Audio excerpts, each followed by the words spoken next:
Assalamualaikum warahmatullahi wabarakatuh. Rahayu, rahayu, rahayu. Halo sahabat, bertemu kembali bersama saya di Om Eri, obrolan misteri, yaitu sebuah channel yang bercerita tentang misteri. Terima kasih buat sahabat yang sudah subscribe, dan bagi yang baru bergabung, silakan subscribe dan tekan tombol loncengnya. Kali ini saya akan bercerita tentang kedahsyatan air mata buaya yang kata para orang-orang pintar dan kiai, kekuatannya atau keampuhannya itu melebihi dari kekuatan 1000 wali. Apakah air mata buaya itu dan seperti apa? Mari kita simak video ini dari awal sampai akhir.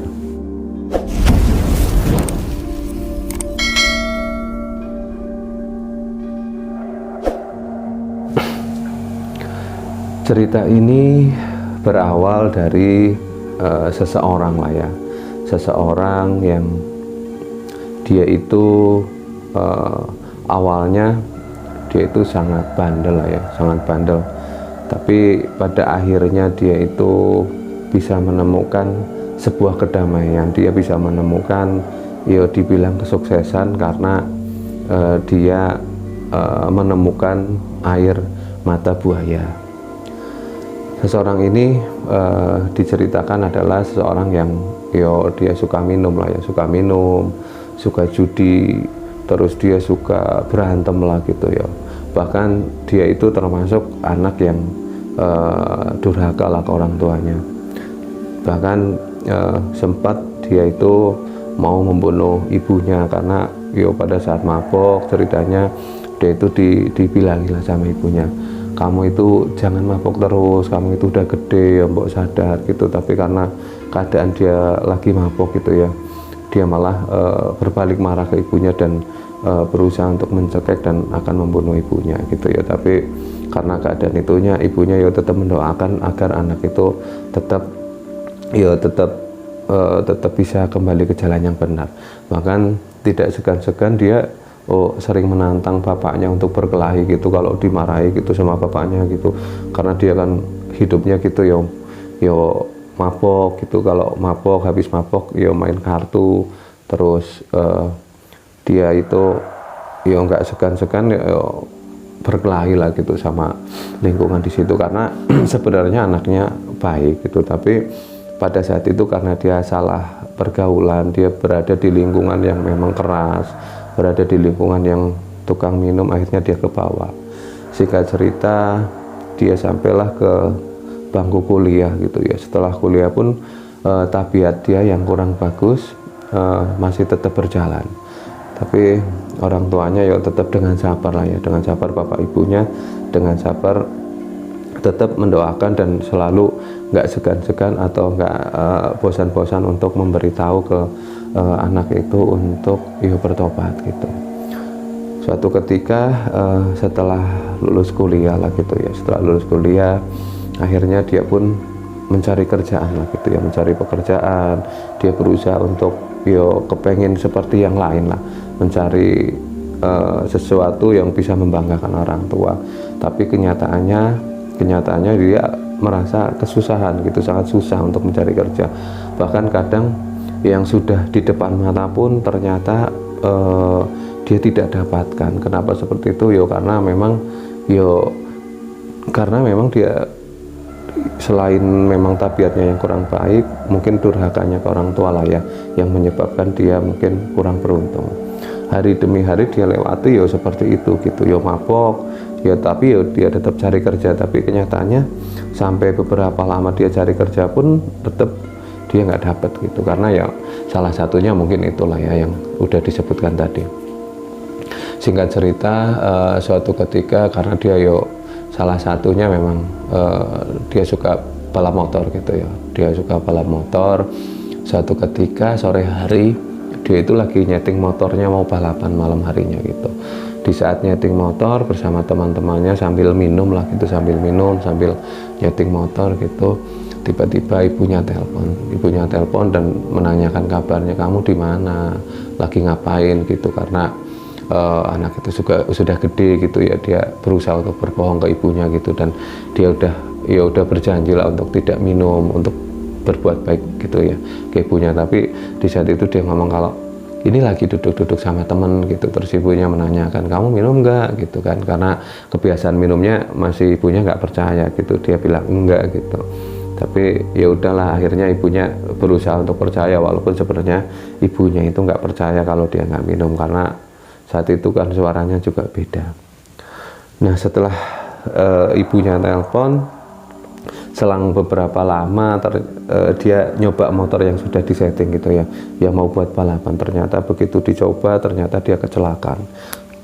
Dia jatuh dan kakinya akhirnya bentur, kayak bentur inilah ya, bentur cor-coran gitu, dan akhirnya patah sih enggak, tapi kaki anak itu ternyata luka parah yang mengakibatkan antara betis sama pahanya itu besarnya sama gitu, karena bengkak gitu ya, dan sempat tidak bisa berjalan. Saat itu akhirnya dibawa ke rumah lah gitu, ditangani oleh medis seadanya gitu ya, karena pada saat itu keadaan mabok, makanya dia nggak mau ke rumah sakit, dia ditangani medis seadanya terus dibawa ke rumah.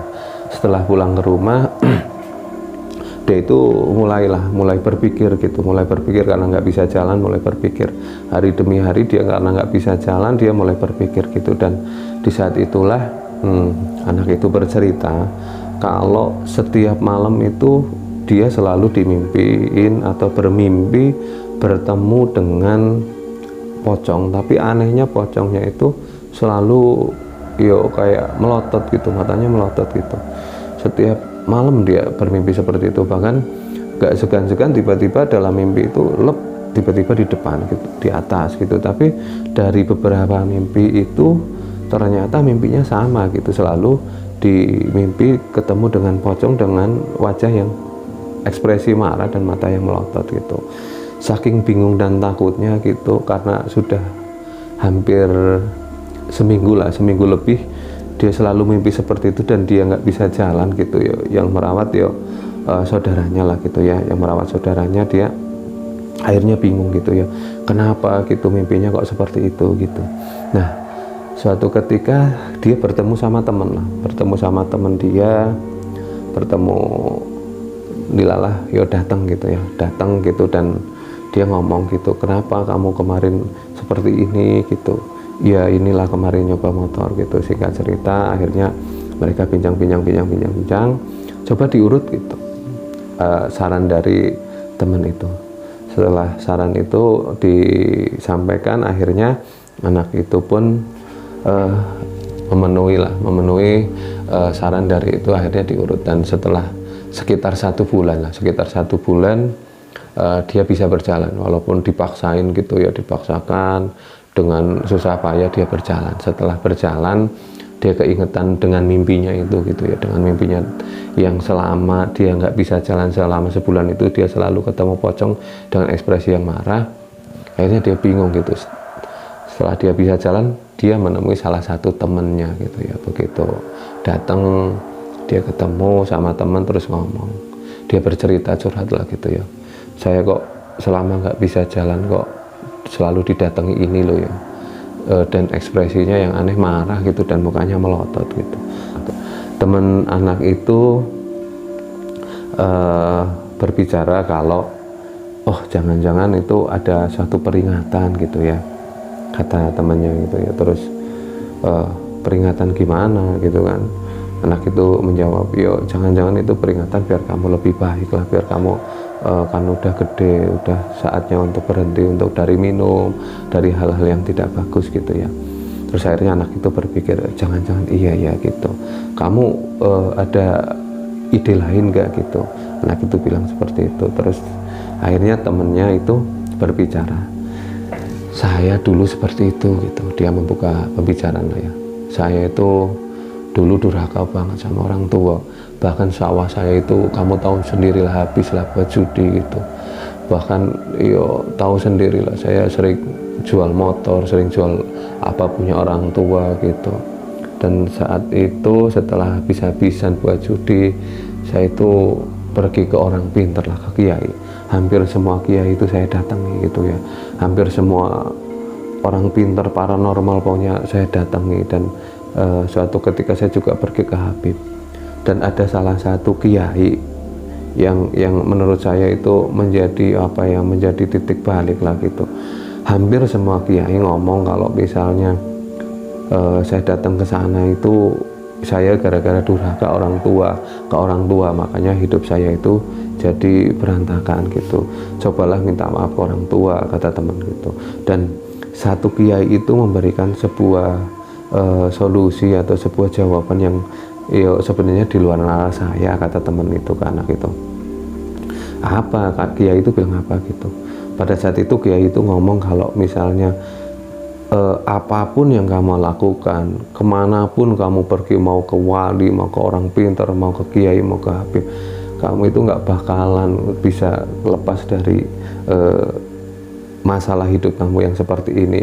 Jalan keluarnya cuma satu, kamu itu harus minta maaf ke orang tua kamu udah durhaka ke ibu kamu gitu.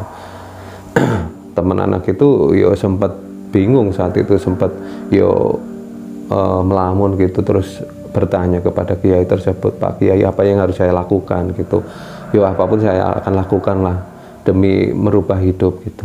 Terus akhirnya kiai itu ngomong kalau udah, kalau kamu memang kepengen hidup kamu berubah, coba kamu nanti pulang, coba kamu basuh kaki ibu kamu dan air basuh hanya diminum dan buat cuci muka gitu. Dan teman anak itu menjalankan apa yang diperintahkan kiai itu, dan memang setelah itu kehidupannya berubah. Setelah bercerita panjang lebar, akhirnya anak itu pun pulang gitu. Setelah pulang di rumah dia termenung gitu, apa benar ya yang diomongin temennya gitu ya. Setelah merenung lama gitu beberapa hari, akhirnya dia memutuskan untuk mencoba apa yang telah dilakukan oleh temannya. Suatu ketika dia menemui ibunya gitu ya, dan dia ngomong ke ibunya gitu. Dan pada saat itu ibunya juga ya seperti biasa lah, ngobrol-ngobrol biasa gitu. Tapi karena niat dari anak itu ya yang kepengen menjalankan seperti yang dijalankan temannya, kata kiai itu, dari petuah kiai itu, dia itu pergi ke kamar mandi mengambil panci yang berisi air. Dia ngambil air di kamar mandi gitu, terus dia datang ke ibunya, terus dia bersujud lah, bersimpuh di hadapan ibunya. Kemudian ibunya saat itu pula udah tanggap gitu, dan ibunya mulai meneteskan air mata gitu. Ibunya sudah mulai menangis gitu ya, dan dengan terbata-bata anak itu membasuh kaki ibunya. Bu, saya minta maaf atas semua kesalahan saya selama ini kepada ibu gitu ya. Anak itu bilang seperti itu gitu ya, dan tanpa bisa dibendung lagi air mata ibu itu jatuh gitu. Dan yo sambil nangis terisak-isak, ibunya ngomong kalau iya nak, dosa-dosa kamu selama ini saya maafkan semua nak gitu. Dan saya doakan kamu, semoga kamu menjadi anak yang yo lebih baik ke depannya dan anak yang sukses gitu. Dan akhirnya terlibatlah tangis dari anak sama ibu di saat momen yang seperti itu gitu, dan mereka pun saling berpelukan gitu ya. Kejadian itu, haru itu yo agak lama lah gitu ya, agak lama karena memang situasi seperti itu memang sakral sekali, kata anak itu gitu ya. Kata anak itu sangat sakral, beda dengan hal-hal yang lain. Walaupun pas lebaran bersujud ke ibu minta maaf, tapi saat itu memang beda sekali gitu. Anak itu yang biasanya mabok, anak itu yang biasanya berantem gitu pun nangis gitu, dan dipelukan ibunya pun, ibunya sambil menangis dan memaafkan semua kesalahan anak itu, dan anak itu didoakan sama ibunya. Disitulah letak dari kekuatan sebuah doa yang kata kiai itu, doa seorang ibu itu melebihi doa dari 1000 wali. Itu yang dimaksud dengan air mata buaya. Kalau di orang Sunda itu air mata buaya itu artinya air mata ibu Nuaya, artinya air mata ibu yang masih ada gitu ya kalau di bahasa Indonesia kan. Jadi tidak ada kekuatan yang bisa melebihi kekuatan air mata ibu yang masih ada di saat pas anak itu membasuh kaki ibunya. Jadi buat sahabat, itulah yang dimaksud dengan air mata buaya di awal cerita tadi gitu ya, air mata ibu Nuaya atau air mata ibu yang masih ada.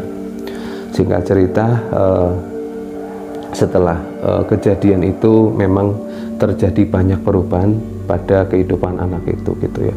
Yang tadinya memang anak itu suka mabok, anak itu suka main judi, suka main balap motor gitu, dengan sendirinya berangsur-angsur semuanya berubah tanpa disadari gitu. Anak itu menjadi mau ke ibadah gitu, dekat sama Tuhan gitu, dan dia menjauhi teman-temannya yang suka minum, dan bahkan teman-temannya yang satu geng yang sering minum itu juga kaget gitu. Pada saat itu, loh kok kamu berubahnya drastis sekali gitu ya. Berubahnya bisa-bisa yang kemarin tukang minum sekarang menjadi malah tidak minum, bahkan kalau ada yang minum dia agak sebel gitu ya, agak kayak marah gitu. Dan akhirnya dia pun juga mendapatkan pekerjaan yang ya layak gitulah, dan bisa lebih dari yang teman-teman sebayanya waktu itu gitu ya. Cerita itu yo bisalah menginspirasi buat sahabat semua, buat sahabat yang menyaksikan video ini, yang mungkin hidupnya masih dalam proses pencarian, atau maaf ya kalau hidupnya masih susah, atau mencari pekerjaan susah, atau rizkinya merasa agak seret gitu. Cobalah seperti yang anak itu lakukan gitu ya, karena itu juga dari seorang kiai bahwa diibaratkan gitu, doa seorang ibu pada saat meneteskan air mata dengan benar-benar itu melebihi kekuatan doa 1000 wali gitu ya. Jadi buat sahabat bisa dicoba di rumah, kalau yang ibunya masih ada silahkan dicoba. Dan saya nggak berani jamin karena saya juga diceritain oleh seseorang gitu, tapi saya bisa melihat sendiri perbedaannya dari perubahan yang dulunya nggak baik menjadi baik. Dan pasti doa ibu pasti akan terkabul lah, saya punya keyakinan seperti itu gitu ya. Monggo bagi sahabat yang mau mencoba merubah ya hidupnya lah ya. Kalau yang kaya, kalau yang udah sukses tapi banyak masalah, cobalah seperti ini yo. Saya yakin pasti akan ada perubahan yang menjadi lebih baik gitu ya. Mudah-mudahan bisa menjadi inspirasi buat sahabat semua, bisa ada manfaatnya buat sahabat semua. Terima kasih telah menyaksikan video ini dari awal sampai akhir. Kurang lebihnya saya minta maaf, saya hanya bercerita. Kalau ada tutur kata yang kurang di hati sahabat semua, saya minta maaf. Saya akhiri, wabillahi taufiq wal hidayah. Wassalamualaikum warahmatullahi wabarakatuh. Rahayu, rahayu, rahayu.